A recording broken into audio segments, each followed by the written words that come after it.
Estamos de vuelta en Cuestión de Prioridades. Miguel Ángel de Casas es un padre que pelea a diario porque su hijo tenga la mejor calidad de vida posible. Gonzalo es un joven vallisoletano de 21 años con autismo severo, un trastorno, el autismo, que se ha visto incrementado notablemente en los últimos años y aún sin cifras oficiales en nuestro país se calcula que afecta a 1 de cada 100 personas. Mañana se celebra el Día Mundial de la Concienciación sobre el Autismo, donde las asociaciones reclaman en un manifiesto que estas personas reciban los apoyos específicos y flexibles que requieren en cada etapa de su vida. Bueno, nuestro invitado es miembro de la directiva de la Federación Autismo Castilla y León, ha sido también presidente regional durante mucho tiempo y presidente de Autismo España durante 10 años. ¿Qué tal está? Muy buenas noches. Pues buenas noches, muchas gracias por la invitación. Miguel Ángel, quizá el trastorno autista, el trastorno del espectro autista, es uno de los menos conocidos socialmente. A mí sí me gustaría que nos contaras cómo es el día a día de tu hijo, de los familiares, cuáles son sus limitaciones, teniendo en cuenta, como decíamos al principio, que como vemos ahí, el trastorno autista es infinito y que cada caso es diferente y en el caso de tu hijo es severo además. Sí, bueno, mi hijo se llama Gonzalo, tiene 21 años y él actualmente vive en la residencia de Autismo Valladolid. El de lunes a viernes está en la residencia por las tardes, por las mañanas en el centro de día. Es un centro que tenemos ahí en Cobaresa. Y bueno, pues él los fines de semana es cuando viene y está con nosotros en casa. Su día a día, bueno, pues yo creo que es un día a día francamente bueno, porque él vive en un entorno adaptado a sus necesidades.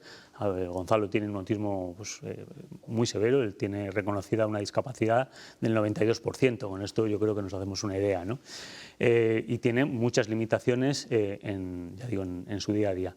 Las rutinas para él tienen que estar muy marcadas, él tiene que saber lo que va a pasar en cada minuto del día. Esta tarde, por ejemplo, hemos tenido que llevarlo al médico porque tenía un brote alérgico. Bueno, pues ya ha supuesto un trastorno, ¿no? Sí. Ya ha supuesto tener que sacarlo de su rutina, ir al médico, volver, ya se ha puesto nervioso, esta noche ya dormirá peor. Bueno, pues ya digo, el día a día de una persona con autismo es un día a día complicado. Y los fines de semana cuando está en casa, entiendo que también para la familia, me imagino que es estar arropándole constantemente, ¿no? Claro, bueno, una persona con autismo pues lo que necesita, como estaba diciendo, es que el entorno esté perfectamente estructurado. Entonces tú como familia tienes que preocuparte y ocuparte de que en casa haya unas rutinas también muy marcadas, ¿no? Pues no sé, los mandos de la televisión están siempre colocados de la misma manera. Ya los va a colocar él, pero tú lo que no puedes hacer es provocar una crisis por descolocar esos mandos de la televisión. Estoy poniendo un ejemplo muy tonto y muy burdo, metódicos, ¿no? Pero bueno. Exacto. Entonces, por ejemplo, eso, ¿no? Los horarios de toma de medicación, los horarios de comidas, de cenas, de acostarse, las rutinas de salida, del paseo, siempre a las mismas horas, siempre por los mismos sitios. Insisto, estamos hablando del caso de mi hijo, que es un autismo muy severo, acompañado de discapacidad intelectual, ¿no? Bueno, pues es un caso muy concreto. Sí, porque personas con autismo y con altas capacidades. Quiero que veamos, ¿sí? Porque Castilla y León Televisión colabora con la Federación Autonómica de Autismo en la sensibilización precisamente de este trastorno. Quiero que veamos un vídeo y ahora lo comentamos. Muy bien. Yo creo que tiene autismo. No, que yo la he visto hablar y los autistas no hablan. Pero es que hace todos los días lo mismo. Oye, ¿y será una genia de las matemáticas? Si crees que nos conoces, es que todavía no nos conoces. Algunas personas autistas somos muy sensibles a los estímulos y los cambios de rutina y otras no. Algunas tenemos dificultad para interactuar y otras no tanto. Y la forma en la que nos comunicamos puede ser muy diversa. El autismo se presenta de infinitas formas. Conócenos y apóyanos. Pues desde la Federación recuerdan que cada persona con este trastorno es diferente y por tanto cada tratamiento también tiene que serlo. ¿Se cuenta con los recursos necesarios para que así sea? Bueno, los recursos que tenemos y de los que disponemos no son suficientes, hay que decirlo con toda claridad. Realmente la prevalencia del autismo es tan enorme que es muy difícil. Los recursos siempre van por detrás de la necesidad, ¿no? Y además hay que tener en cuenta también que el autismo crece y crece de una forma exponencial, no solo en número de personas con diagnóstico, sino además lo que es la variabilidad del espectro, la diferente casuística que presenta el espectro es cada vez mayor, ¿no? Hay cada vez una mayor un mayor número de personas diagnosticadas con autismo que hace unos años pues no hubieran recibido este diagnóstico. ¿Esto qué implica para las organizaciones que atendemos a personas con autismo? Pues implica que los recursos siempre están al límite, siempre están desbordados y siempre están saturados. No hablo de recursos físicos, no estoy hablando de recursos financieros, hablo de recursos, insisto, físicos, de instalaciones, hablo de personal, de personas formadas, de personas especializadas, nunca son suficientes. ¿Y por qué hay tantos casos? Veía una entrevista estos días a un psicólogo que decía que era como una pandemia. Sí. ¿Es porque ahora se detecta mucho más? ¿Es simplemente porque cada vez hay más casos? No sé si se sabe cuál es el origen. Bueno, el origen del autismo está comúnmente aceptado que es genético en la mayor parte de los casos, ¿no? Pero no en todos. ¿Esto qué implica? Que, bueno, yo voy a citar a un genetista español que es una eminencia, que es... Ángel es un gallego que preside el Instituto Español de Genómica y él siempre explica el tema del origen del autismo como que el origen es genética y ambiente, ¿no? Y ambiente es todo lo que no es genética. ¿Esto a qué nos lleva? A que bueno, pues diagnosticar a una persona con autismo es realmente complicado. Cada vez hay más personas con autismo típico y del que llevamos diagnosticando muchos años, cada vez más porque mejoran las técnicas de diagnóstico, no porque nazcan más, y también hay más casos de diagnóstico que no tienen origen genético, con lo cual, bueno, pues al final la respuesta a tu pregunta, José Luis, es que cada vez se detecta más y mejor a las personas con autismo, ¿no? ¿Y es complejo el diagnóstico del Sí. autismo? Una rápida detención entiendo que también puede suponer, bueno, pues que en las diferentes fases de la vida, en función de también cuando se detecte, tenga mucha mayor calidad de vida, ¿no? Claro.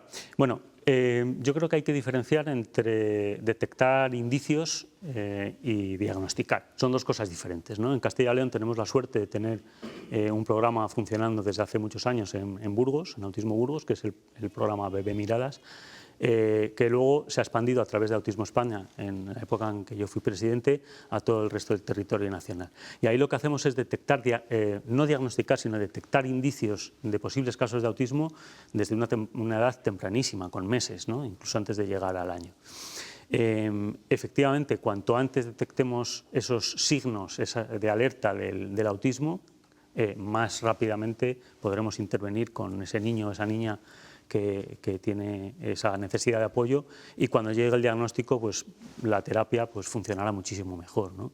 De hecho, hay estudios a nivel internacional, estadounidenses casi siempre, pero bueno, que demuestran que cuanto antes se intervenga con las personas que tienen autismo, mejor es el pronóstico vital. Es curioso, yo no lo sabía, alguien de la Federación hoy me explicaba que en el caso de las mujeres adultas la detección es mucho más difícil porque digamos que ellas enmascaran los síntomas mucho mejor que los hombres y son capaces, bueno, pues de imitar mejor el comportamiento, vamos a decir, no sé si se puede decir así, normal, para que no lo parezca, ¿no? Yo no sé si entiendo que las pruebas están cambiando, están evolucionando también para detectar a todo tipo de personas y de perfiles. Claro, sí, efectivamente, el caso del autismo en las mujeres pues es más complicado de detectar o de diagnosticar precisamente por lo que estás comentando, ¿no? Porque parece ser, y esto no lo digo yo, lo dicen los científicos, o los que saben de verdad de esto, yo solo soy un padre, pero lo que dicen es que efectivamente las mujeres enmascaran con su comportamiento esos signos que podrían llevar a detectar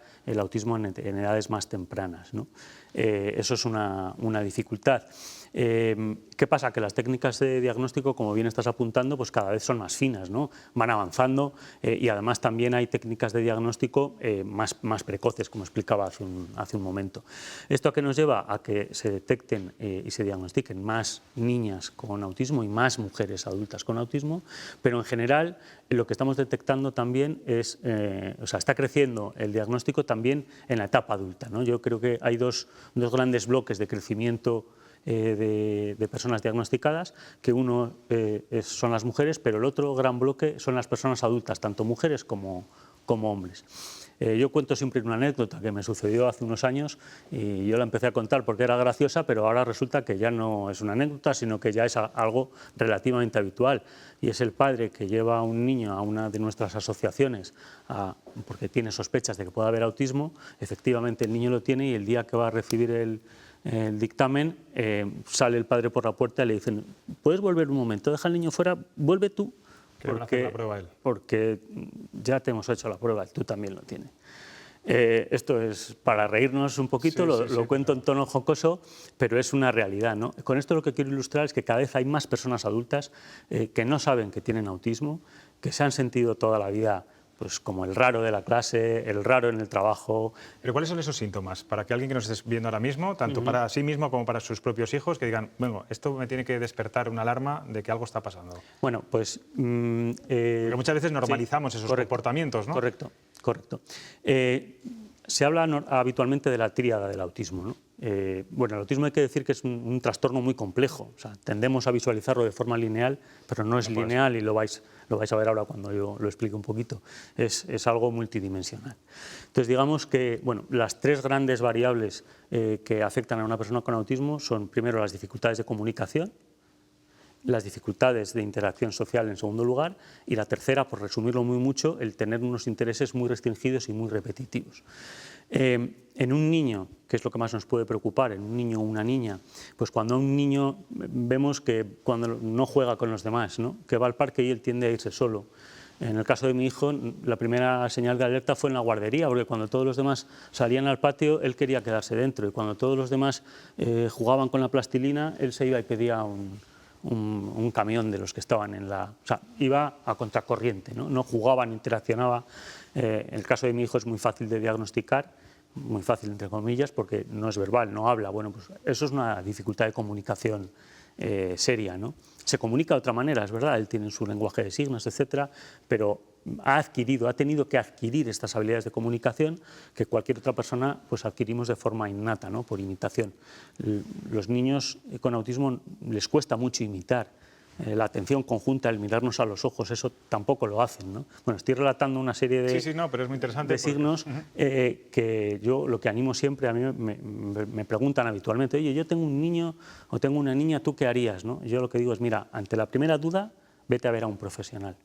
O sea, a un profesional, al pediatra, ¿vale? Los pediatras en Castilla y León están entrenados en detectar signos de alerta de autismo desde hace muchos años. O sea, que en este caso sí que están formados, ¿no? Sí, están formados. Insisto, en detectar signos de alerta. Luego, un signo de alerta derivará en un caso de autismo o no. Pero lo importante es, y vuelvo a repetirme, creo que ya lo dije antes, intervenir cuanto antes. ¿Cómo ha evolucionado la sociedad? ¿Cómo estamos el resto de personas, bueno, instituciones, en el trato, en la inclusión, en la concienciación de estas personas con TEA? Queda mucho por hacer todavía, precisamente porque es un trastorno complejo, como usted dice, y tiene muchas variables, por el desconocimiento también, fundamentalmente. Hombre, queda muchísimo por hacer, eso es evidente, ¿no? Si yo dijera lo contrario, pues estaría engañándome a mí mismo y engañándonos a todos.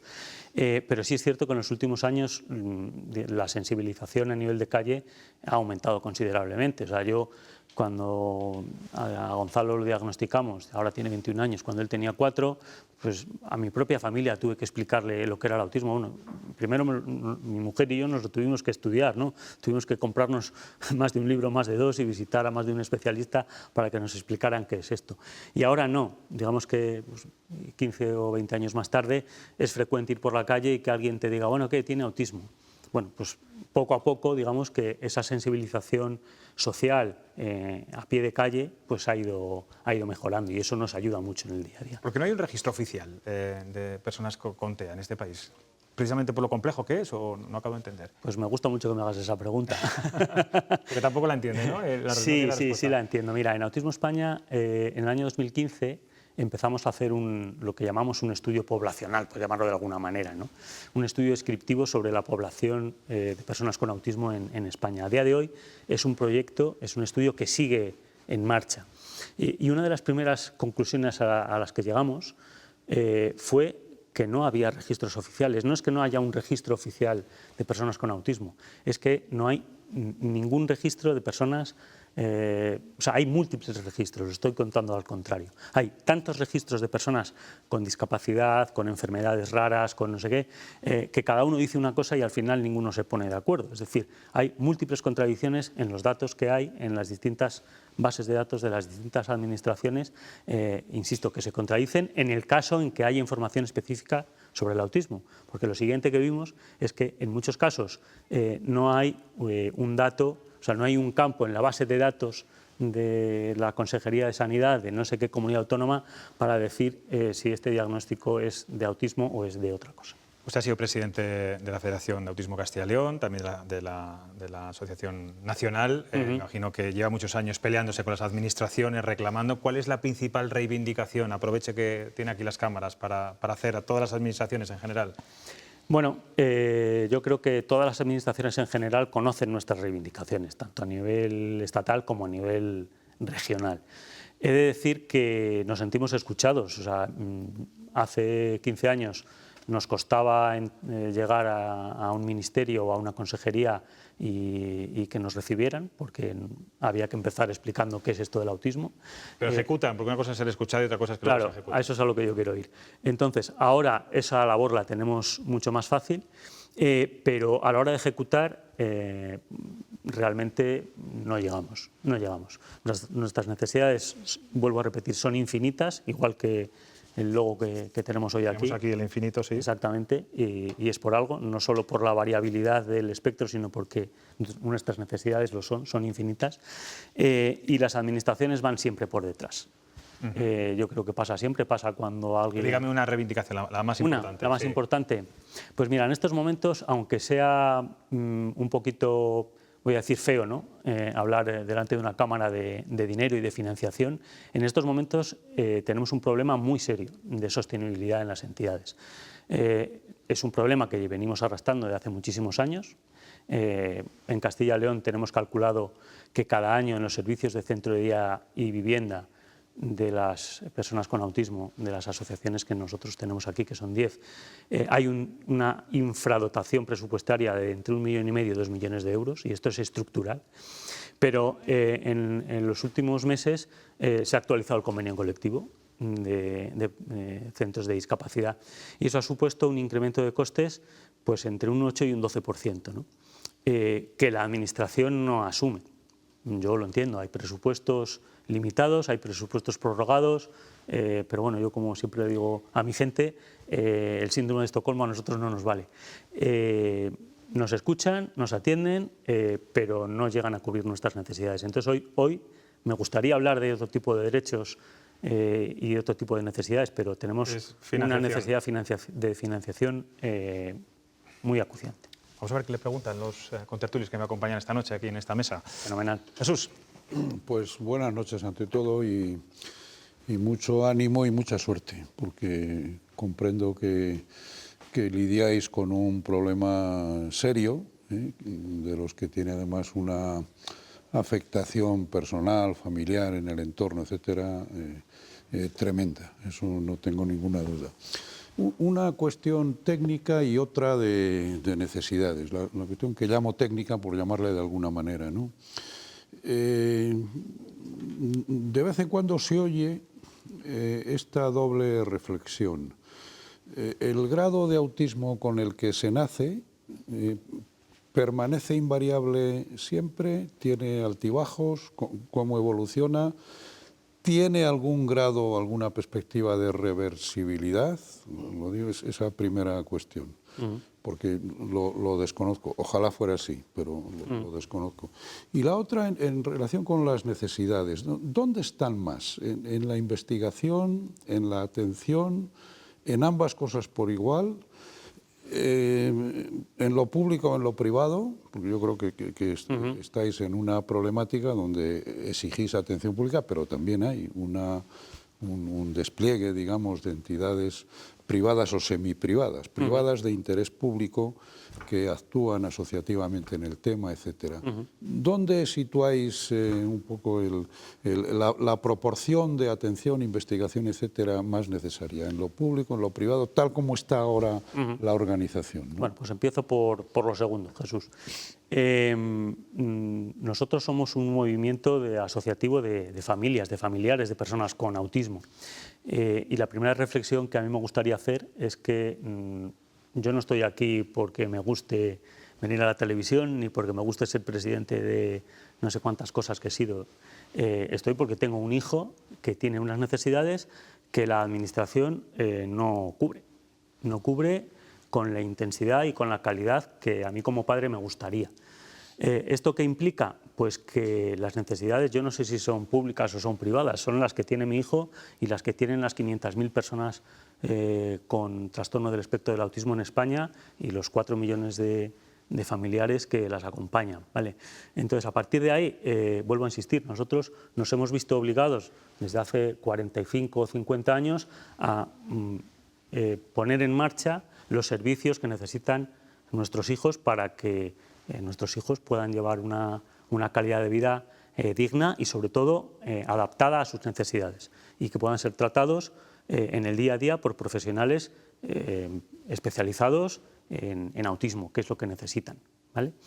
En cuanto a la primera pregunta, el autismo no es reversible, el autismo no tiene cura, el autismo no es una enfermedad, no hay una pastilla, no hay un tratamiento, no hay una medicación que cure el autismo. La única cura, y lo entro en comillas, del autismo es la atención personalizada y constante a lo largo de todo el ciclo vital.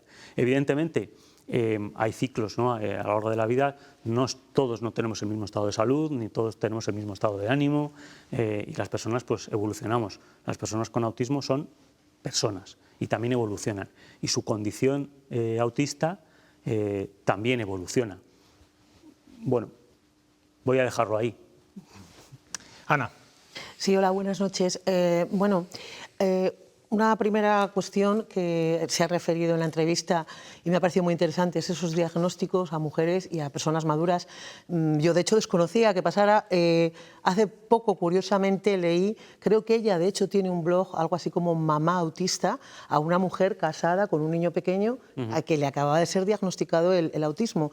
Entonces, al hilo de esto, a mí se me ocurría, ¿no?, pensar, primero, claro, como hay tantos grados, me imagino que, al igual que hay infinitos casos, infinitas posibilidades, debería haber infinitas terapias que no sé si ahora mismo existen. Porque, claro, ¿dónde se establece la línea entre un caso y otro? Tiene que ser complicado. Y luego, por otro lado, ella es una madre con autismo que cría a sus hijos, pero ¿quién enseña a los padres de los autistas? Porque, claro, antes se ha referido a que su mujer y usted consultaron muchos libros, sí. Pero claro, hay terapias específicas para los padres, porque yo me imagino que tiene que ser, sobre todo en un caso profundo, esa preocupación ya que te acompaña casi toda tu vida, ¿no? Es decir, si yo no estoy y mi hijo me sobrevive, ¿qué va a pasar con él? Yo creo que eso es algo inherente a cualquier padre que tenga un hijo con una discapacidad severa. Bueno, todo el que sea padre o madre sabe que los hijos no vienen con un manual de instrucciones debajo del brazo, ¿vale? En este caso, no solo no vienen con un manual de instrucciones, sino que además vienen con un manual de problemas, voy a decirlo así, y hay que ser realista. Bueno, nosotros en nuestras asociaciones tenemos escuelas de familias, escuelas de padres, donde tratamos de cubrir precisamente esta necesidad, ¿no? El que un padre, una madre que recibe la mala noticia de que su hijo tiene un autismo, bueno, pues a la vez está recibiendo una buena, y es que sabe lo que tiene y sabe, va a haber alguien que va a poder ayudarle y va a poder acompañarle en ese tránsito vital, ¿no? Las terapias, pues no hay terapias estándar. Los casos de autismo son tan diferentes unos de otros que al final nosotros lo que hacemos en nuestras asociaciones, en nuestros centros educativos, en nuestros centros de día en general, en todos los apoyos que nosotros prestamos a las personas con autismo a lo largo del ciclo vital, es individualizar esa atención. Es crítico. O sea, lo que le vale a mi hijo Gonzalo no le vale a Daniel, que es el hijo de la presidenta de Autismo Valladolid, y tienen un grado de autismo muy parecido, pero la forma de intervenir con uno y con otro no es la misma, aun teniendo autismo severo los dos. Pablo. Miguel, buenas noches. Buenas noches, Pablo. Yo cuando contaba el caso del autismo de su hijo me venía a la cabeza la película Rayman de Dustin Hoffman, ¿no? Que además estaba inmerso en el enigma ese de quién juega en la primera base, quién, y contaba cómo era con la película, cómo son las dinámicas, la rutina, que todo tenía que ir de una forma y que había momentos cuando llovía, por ejemplo, que lo pasaba mal. Un autista, en este caso, adulto, que era Dustin Hoffman, que representaba la película. Pero bueno, ya que usted ha venido, aparte de contarnos esto, ha venido también para hacer la queja sobre las administraciones que la ha hecho con cierta sutileza. Claro, yo estaba mirando, hay varias carteras inmersas en este asunto, por lo menos me salen 4, que es educación, familia, sanidad y empleo. Usted ha hablado muy bien de la sanidad, por lo que yo he visto, de los pediatras, del tratamiento y tal. Entiendo que la parte donde usted se quejaba estaba en el Departamento de Familia de la Junta de Castilla y León. Digo, por ponerle foco a las cosas para que se den por aludidos los que se tienen que dar por aludidos. Bueno, yo lo primero, no me he quejado, Pablo. Lo que he puesto encima de la mesa... Pues todos hemos entendido. ¿Habéis entendido que sí? Bueno, pues me alegro. Creo Nos que ha parecido además bien. He sido sutil, como bien has dicho. Nuestras necesidades están en los cuatro ámbitos que has mencionado, pero fundamentalmente en los 3 primeros. En educación, tenemos centros de educación especial, si no recuerdo mal, tenemos 5 centros en la comunidad autónoma. Cada año estamos sentados con la consejería demandando más aulas, demandando más apoyos, demandando más financiación para los respiros escolares, más financiación para los programas de madrugadores, más financiación para los comedores. Bueno, cada año nos mejoran la dotación, pero cada año seguimos pidiendo más. En sanidad, bueno, yo he puesto un ejemplo de algo que llevamos trabajando décadas, ¿no? En la atención especializada en pediatría. También funciona bien la atención en urgencias.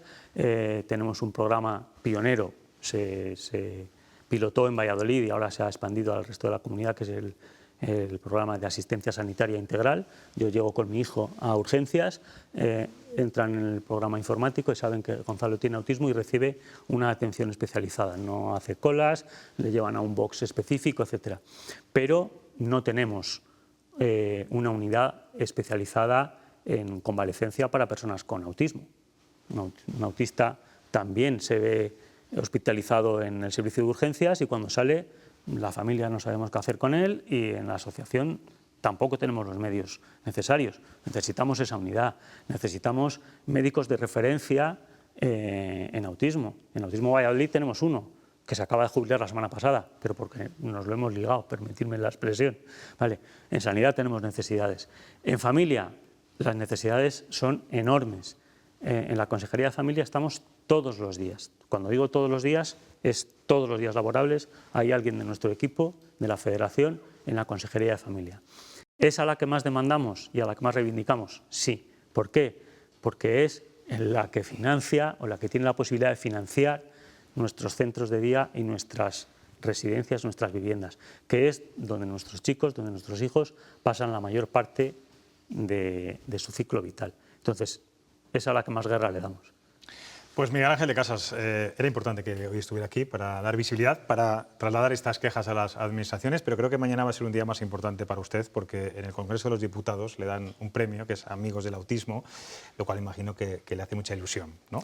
Pues sí, me hace mucha ilusión. Es un premio que se instauró siendo yo presidente de Autismo España, cuyo logo, por cierto, tengo aquí, por si alguien no lo ha visto.